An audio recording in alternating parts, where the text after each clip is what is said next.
Un italiano su 10 al sud vive in condizioni preoccupanti, soprattutto post-Covid, dove la pandemia economica e sociale non è mai finita. Lo rivela il rapporto della Caritas pubblicato ieri per denunciare situazioni da record per la povertà minorile per chi ha una famiglia numerosa di non riuscire ad arrivare a fine mese. Nella giornata mondiale dell'indigenza viene fotografata nel 2021 un'Italia nascosta che non riesce ad arrivare a fine mese, rilevando come il reddito di cittadinanza riesca a coprire meno del 50% di chi ne ha veramente bisogno. Solamente nel 2021 il Paese conta 1.960.000 famiglie in povertà assoluta, che sono il 9,4% della popolazione residente. L'incidenza si conferma più alta nel mezzogiorno, il 10%, mentre scende significativamente nel nord-ovest.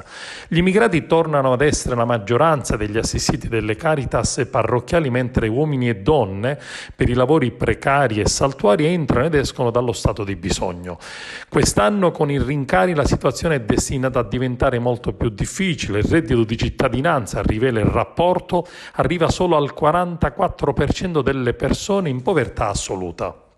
Il cardinale Matteo Zuppi, presidente della CEI, intervenendo alla presentazione del rapporto della Caritas italiana a Roma, ha dichiarato: il problema non è soltanto cercare di fare quello che si può, ma bisogna fare quello che serve, quello che si deve, quello che ci viene chiesto, quello che è necessario per rispondere alle tante domande. Per guardare al futuro dobbiamo capire bene il presente, altrimenti ci accontentiamo di alcune enunciazioni, oppure la visione del futuro resta del tutto staccata dai dati reali, ha concluso il presidente della CEI Matteo Zuppi.